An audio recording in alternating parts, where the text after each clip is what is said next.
the Fox 10 Gulf Stream. This is Next Weather.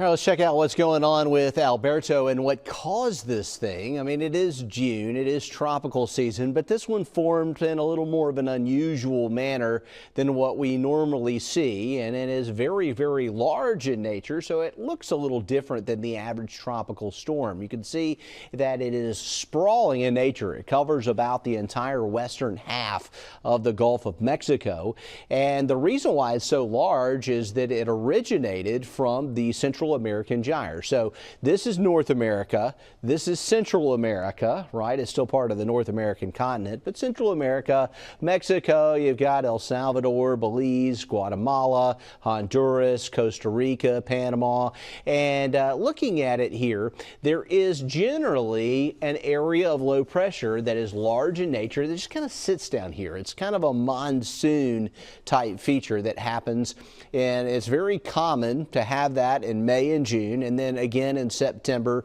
through about November. The Central American gyre is what it's called. And what happened is this Central American gyre got pushed a little northward, and we saw a little spinoff kind of come off of it, and it formed into Alberto. So interesting to see that unfold. You can see it on the water vapor loop. So the Central American gyre, normally it sits near the east tip of Honduras, and it's common in May and June, also reoccurs in the early fall.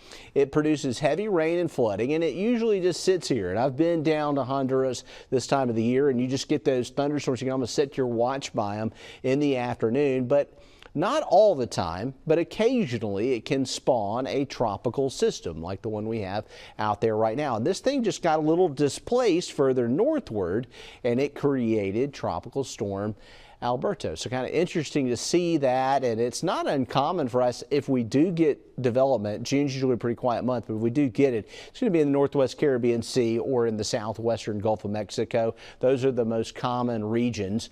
And the reason why our surf is so rough, we've got a high pressure ridge to our north and east, and then we've got Alberto to the south, and you can clearly see it down here. And so the winds around low pressure, they actually flow inwards towards the low pressure, but they do so in a counterclockwise manner.